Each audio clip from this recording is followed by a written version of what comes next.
Hi Air Signs, Gemini, Libra, and Aquarius. Welcome po sa ating channel. At ito ay inyong Daily Gabay Tarot Reading for January 4, 2024. Please be reminded that this is general reading po, so maaari kayo makarelate o hindi. Just take what resonates, gamitin ang reading na ito bilang gabay lamang. Balik po kayo dito bukas para sa ating Daily Gabay Tarot Reading. Please like, subscribe, and click bell button for notification para po updated po kayo sa daily tarot reading natin. Para po sa gusto magpa-reading, maaari niyo po makuha ang link na sa description box po ito. Message nyo lang po ako sa messenger. Maraming salamat po.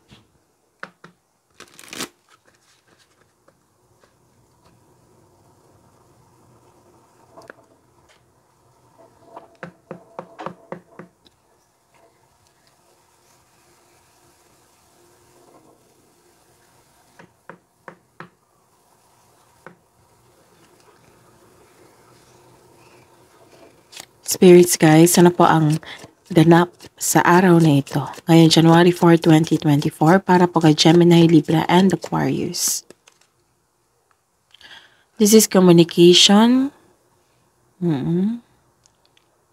This is also chismis. Baka may na-receive kayong chismis. So, or isang balita. So, fact check nyo muna. And, this is talk. Chit-chat. Pag-uusap ito. Pwedeng direct or long-distance communication. This is also, pwede din itong mga siblings. Siblings nag-uusap.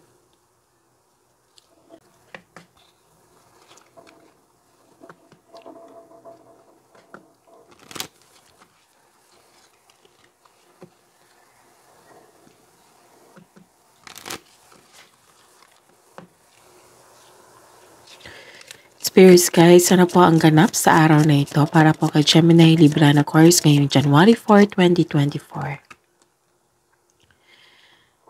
This is also parent. Baka pinag-usapan nyo yung parents nyo.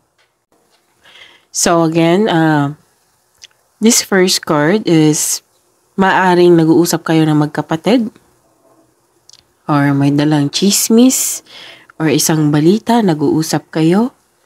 So, fact check nyo muna yung dalang chismis. This is also parent or a mother figure. Baka pinag-usapan nyo yung parents nyo or mother nyo. And this is also big business. May ganap sa inyong negosyo. And may nagsabi din dito na may concern kayo sa inyong excess weight. Maaring decided na kayo mag-healthy living, mag-physically fit, mag-exercise. This is authority. And this is also protection from your parents, from your siblings. Okay.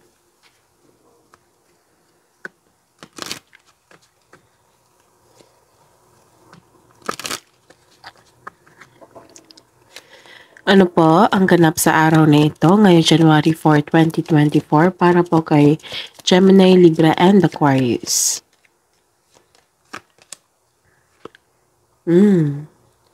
This is sa kabila ng gossip or pag-uusap, nakatanggap kayo ng wisdom. This is also maturity.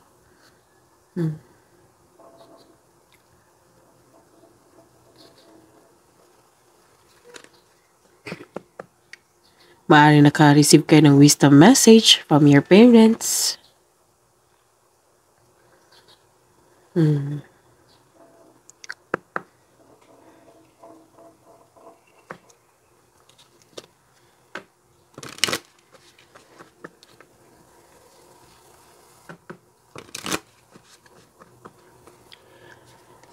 Spirits guides, ano po ang mensahe niyo po para kay Gemini, Libra, and Aquarius ngayong January 4, 2024?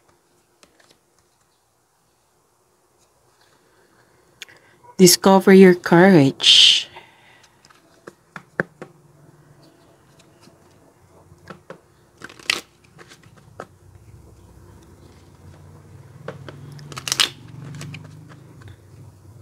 Ano pa po ang inyong mensahe para kay Gemini, Libra, and Aquarius ngayong January 4, 2024?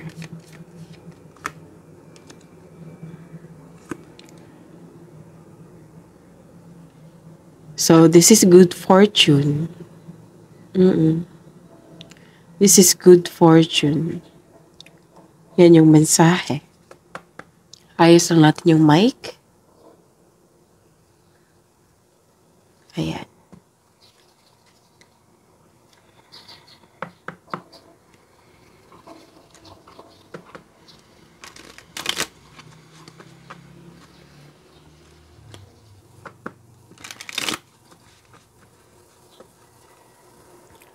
Ano po ang energy? Ano po ang energy ni Air Signs, Gemini, Libra, and Aquarius ngayong January 4, 2024?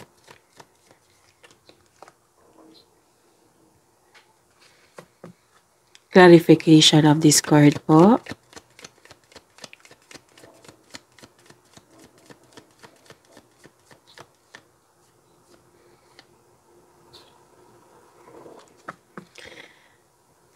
Career and money.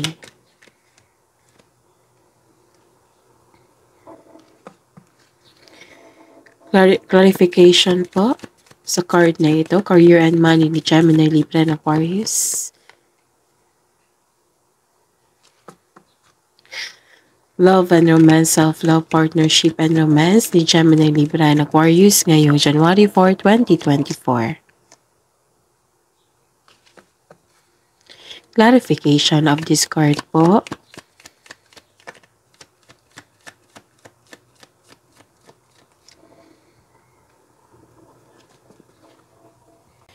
By the way, Gemini, Libra, and Aquarius, please visit our channel po. Scroll down nyo lang po. Doon po yung separated video ni Gemini, Libra, and Aquarius 2024 Gabay Tarot reading nyo po. Maraming salamat po. Ngayong January 4, 2024, nagkaroon ng pagkakaisa ng inyong pamilya. Kasi lumabas sila dito eh. Siblings, parents, nagkaroon ng pagkakaisa. You are making memories also. May nalala din kayo na natakal nyo ng magkakapatid. Or even sa buong pamilya. Okay, so ayun. May nakita ko dito na nag-uusap kayo regarding sa plano nyo sa outing. May ganap na reunion din. Oo. Tapos may nakita akong nag-spend time kayo sa bata, sa anak. Pwede din nag-reconnect kayo sa inyong inner child. So, connecting to your inner child, to your own inner child will refresh you. Nag-spend time ka rin sa old friends mo o sa mga taong parang pamilya mo na rin. So, some of you, may posibleng mangyayari na pagpatawad. Posibleng may pagpatawad na mangyayari. Okay? So, ayun. Some of you, kung sa love life man ito, ipakilala mo na yung partner mo sa pamilya mo. Masaya kayo kasi very supportive yung family and friends mo. So, sa mga single dyan, may meet kayo na tao na ma-open up mo sa kanya yung past mo. Siguro ka-date mo ito or tapat na kaibigan na handang makinig sa inyo. Kung sa negosyo mo ito, may mga customer kayong bata. Okay? May nakikita ko dito na tinuturuan nyo yung bata. Basta po may nakikita ko dito na very supportive ang mga taong malapit sa inyo, lalo na yung pamilya nyo. Naghahatid sila ng motivation sa iyo na siyang dahilan na magkaroon ka ng focus at sa pag-achieve ng goal mo. Wow. So nagkaroon ng harmony. You are making memories. Okay? So let's see. Ano pa yung mensahe? Okay. So this is harmony. Diba? Harmony, you're making memories. And ito, this is victory and recognition. Nakilala ka sa inyong galing. May nakita ko dito na may magandang balita.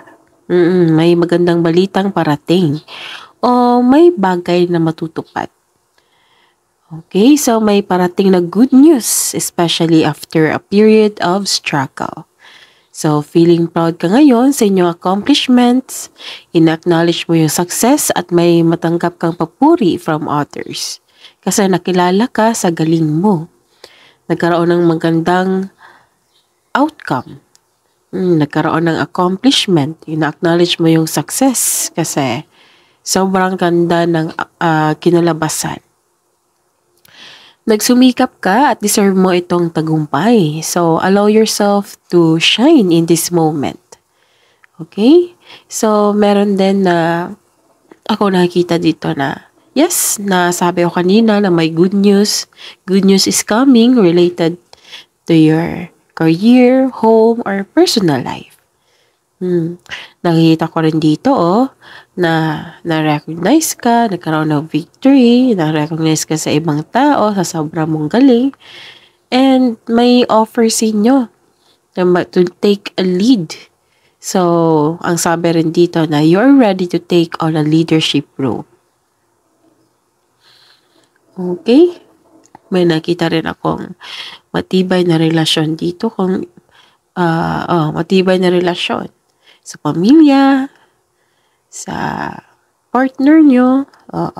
Maaaring ang nag-date kayo ngayon, after ng masalimuot na di pagkakaunawaan ng kahapon. Okay? Sa mga singles dyan, nakikita ko talaga na handa na kayong pumasok sa buhay ng pag-ibig. May nakita rin akong promotion dito dahil sa inyong kasipagan. Siguro minamanifest mo ito na ma-recognize ka at ma-promote sa inyong buhay karera. May nakita talaga ako ditong financial growth after a period of struggle. So, your discipline and hard work are paying off. So, enjoy this time. Enjoy this victory. Celebrate this moment. You deserved it. Sa career and money, okay, nagkaroon ng justice dito. May magaganap na signing of contract. Parang nasabi ko to sa inyong kahapon, lumabas din. Kung paulit-ulit na lumabas, yung mensahe, meaning mangyayari talaga yan. Okay? Nais talaga yung ipahatid sa inyo yung mensahe para bigyan nyo ng atensyon. Maagang pagpaplano. Okay? May magaganap na signing of contract. May magaganap rin na challenges sa work. So, huwag kayong mag-alala dahil positibo naman ang outcome nito. Nakikita ko dito. Kung may job interview or negotiation kayo ngayon, maaari maging successful ito. Sa pinansyal, mabalanse mo na ang kaperahan mo at mai-improve pa ito. Wow, this is very good news. So, sa buhay pinansyal, may sabi dito na mabalanse mo na ang kaperahan at mai-improve pa ito. Okay, may pag-aayos talaga dito, nakita ko. May maghihingi ng sorry. This is fairness. Magkakaroon ng balance. May malalaman ka din na truth o katotohanan. Okay? So, 3 good news na. And, the clarification is, kasi, nagkaroon ng fast action dito kasi may dumating na opportunity na nakikita ko naman dito na pinag-isipan nyo. So, nagkaroon ng fast action. This is also your passion. Okay? This card tells you na ito ang oras na mag-take action ka na sa inyong proyekto o ideas. Consider this card as a green light to begin. So, this is a go card. Kung may balak kang simulain sa inyong regarding sa inyong career and money, so this is a go card. So, consider this card as a green light to begin. So this card asks you to have confidence. Discover your courage also in taking action. Okay, so sabi ko kanina, maraming nagsuporta sa inyo, right? So lumabas naman dito. Maraming nagsuporta sa inyo. Maraming nagtiwala sa inyong galing at talino. Nakikita ko dito, mabilis na umunlad ang inyong negosyo. So, ang pagsunod sa inyong intuition sa negosyo ay humahantong sa pagtaas ng kita o magdadala sa iyo patungo sa tagumpay. Nakikita ko dito ang fast action or mabilis na pagkita nyo sa inyong negosyo na mabilis na umuunlad ang inyong negosyo. So, try to connect to your intuition also. Kasi it will guide you sa pagtaas ng kita o magdadala ito sa iyo patungo sa tagumpay. Yes, that is required. Kailangan yung mag-connect sa inyong intuition. Trust your intuition also. Okay, so ilan sa inyo may darating na bagong proyekto na maghahatid ng excitement o mapapagsila sa iyo. Siguro may project kayo or nag-iipon kayo sa isang bagay. Na-excite kayo. Nakita ko dito. May project kayo. Okay? So, ayun. So, 4 na card. 4, 5. This is good fortune So, maraming blessings. Ganda. And sa love life, self-love, partnership, and romance. Okay, nagkaroon dito ng awakening, acceptance.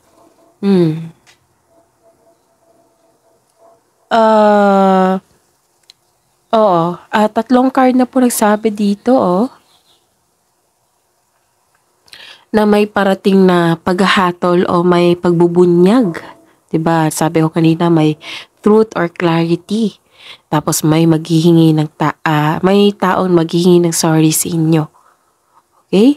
So, lumabas dito. So, 3 cards na po. 3 cards na po yung nagsabi na may parating na paghahatol o may pagbubunyag.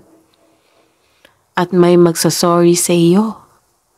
So, this is also means accept and release your past. So, you are able to enjoy the next phase of life. So, kailangan mo lang na accept and release. Kung hindi mo kayang magpatawad, kasi nag-cause ito ng trauma sa inyo, pwede mo siyang i-forgive through your mind and heart.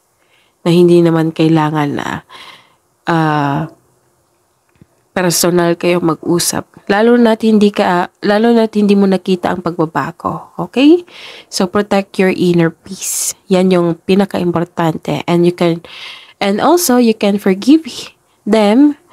You can forgive them kung i-accept mo ang mga nangyayari and release your past. Para pumasok na yung mga new opportunities, blessings, wala ng blockages. So, dapat completely, yung dala-dala mo, hinanakit, completely ma-release mo yan. Ma-complete mo, ilabas mo lahat. Ang sabi dito na, surrender, accept, release, and forgive. You can forgive someone through your mind and heart. Hindi kailangan ng mag-usap kayo ng personal, lalo na't may trauma kayo. So, you can forgive them. Through your mind and heart, and you can forgive the situation also and yourself. Para ma-release na yan, matanggap mo na, surrender, accept, release, and forgive. So, this card tells you na answering the call to action creates new opportunity. Yes. Pag na-release mo na lahat yan, mag-create yan ng new opportunity, may papasok opportunities, blessings, mga bagong pagkakataon. Tapos ang sabi po dito, na accept your mistakes as well sa partner mo so you can successfully let the past go. Nangyari na eh. So, hindi naman po pwede na yung sisi na isisi natin sa kanya lahat. O hanggang kailan ba yung sisi?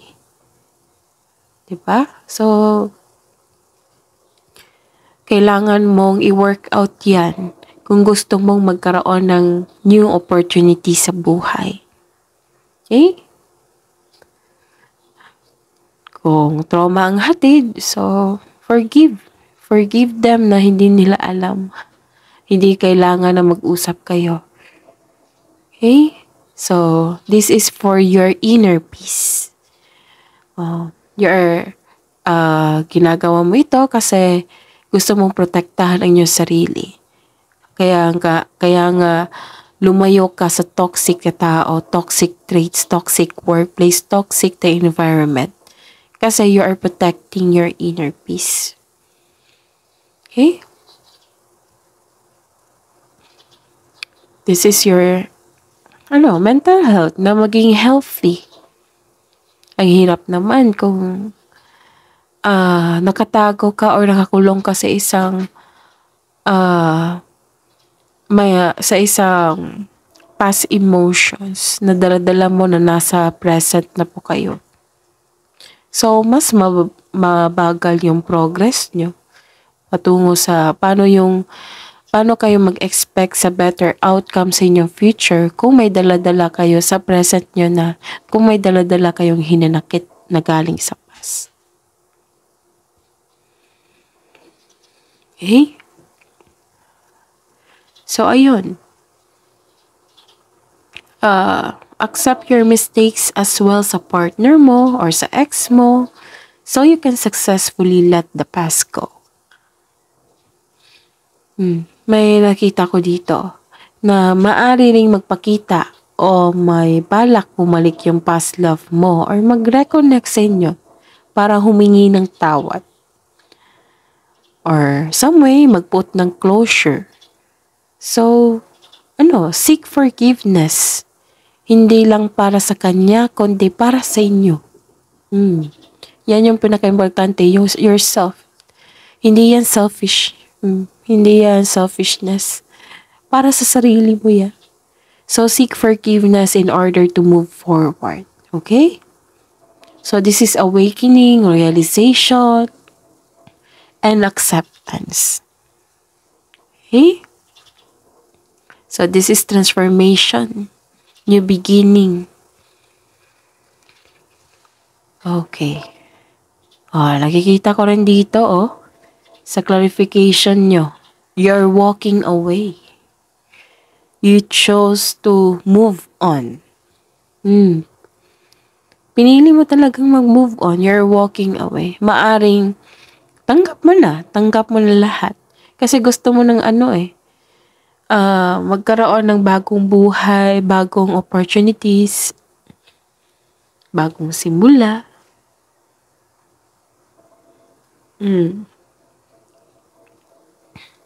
Yung nakikita ko dito, na nirelease mo ito kasi hindi ka na masaya. Umalis ka for your own growth. Hindi kasi tayo magkakaroon ng growth kung magstay tayo sa hindi tayo masaya. So, this may feel distressing sa ngayon, pero huwag mong hayaan na makulong ka sa kalungkutan. Kailangan mo ng aksyon para magkaroon ka ng freedom. Pag-atras to pagtakas sa isang sitwasyon, bagay man, lugar o tao, para magkaroon kayo ng freedom. So, some of you are walking away or nag-move on kayo. You are decided to move on, to accept the fact na nangyari na. Okay? Pwede to both to walk away or move on. Kasi napag-usapan na. Pero some of you are walking away from a relationship that no longer serves you. Iba kasi yung pakiramdam kung mag-stay ka sa isang relasyon na hindi naman nagbibigay sa iyo ng growth, di ba? So, posibleng nagkaroon ng unhealthy relationship kaya nagdesisyon itong iwan.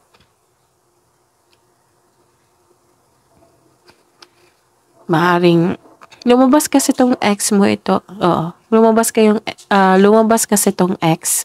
So, that is possible ex mo ito. Oo. Nagkaroon ng acceptance and letting go totally. Okay? Pwede rin ito sa kaibigan ha. Kaibigan, pamilya, basta po malapit na tao sa inyong buhay. You chose to walk away. You choose to walk away, to move on, ganon. So, ayun. May pag-atras, pagtakas sa isang sitwasyon. Moving away, moving on, walking away. Pagpatawad, kasi may maghihingi ng tawad. Awakening, realization.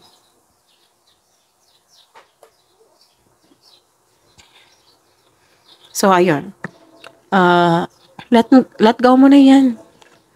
Alam kong masurpass mo yan, Gemini, Libra, and Aquarius. May darating maraming blessings, good fortune ito. Sunod-sunod. This is, consider this a blessing. Yung awakening, realization, big blessing yan. Kasi, not all of us na makarealize, right? Kasi, may tao na ayaw magpatawad kasi sobrang nasaktan. Ayaw magpatawad kasi nakaugalian na nila. So, this is a blessing. May pagpatawad na mangyayari. Hidden truth, anong iniisip mo? Anong iniisip ng mga Gemini, Libra, and Aquarius ngayong January 4, 2024? Sa mga single, I'm starting to understand our connection. May connection talaga dito. Maaring may na-mention ako kanina na bagong simula, bagong energies niyong buhay.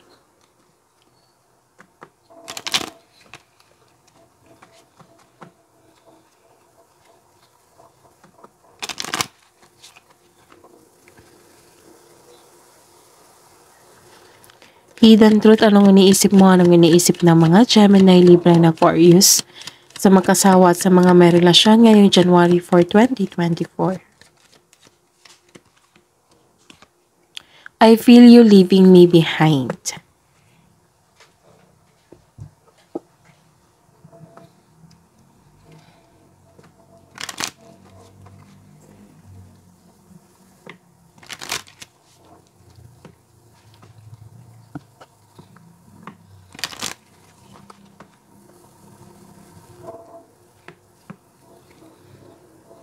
Love message na po para sa mga single na Gemini, Libra, and Aquarius ngayong January 4, 2024, Spirits Guides.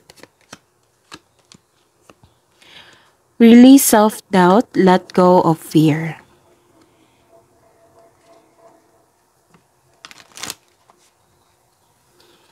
Love message na po para sa mga single na Gemini, Libra, and Aquarius ngayong January 4, 2024, Spirits Guide. Let go of control and relax into flow. Let go of control and relax into flow.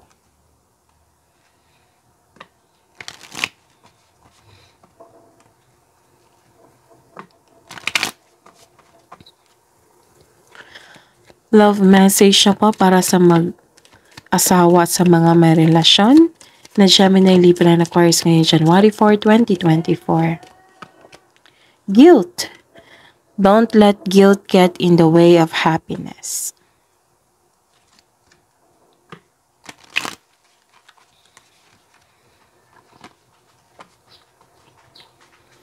Love message po sa buhay mag-asawa at sa mga may relasyon ngayong January 4, 2024. Spirits Guides.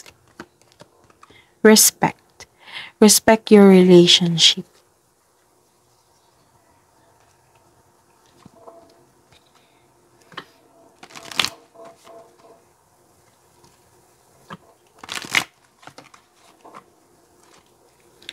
Wisdom message na po para kay Gemini, Libra, and Aquarius ngayong January 4, 2024. Surrender with joy. Achieve greatness through surrender.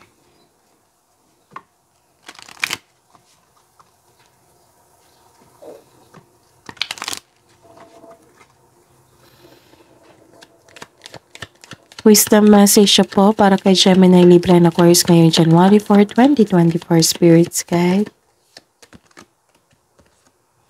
Work of art. Be the portrait of divine beauty.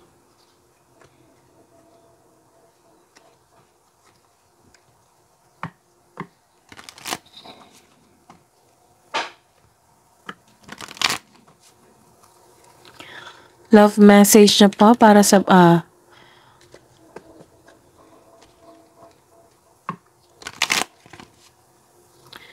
kabuang message siya po para kay Gemini, Libra, and Aquarius ngayong January 4, 2024. Spirits Guides.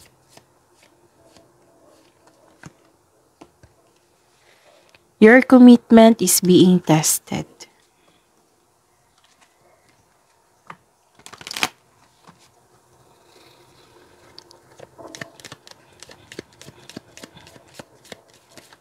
Kabuang advice niyo po para kay Gemini, Libra, and Aquarius ngayong January 4, 2024. Believe in the impossible.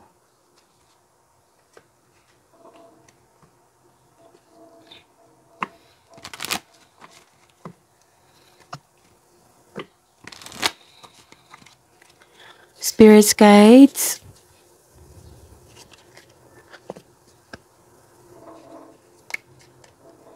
Spirits Guides, Angels, Archangels, Guardian Angels, mensahe niyo po para kay Gemini, Libra, and Aquarius ngayong January 4, 2024. Message from Archangel Michael. You are safe. I am protecting you against lower energies and guarding you, your loved ones, and home.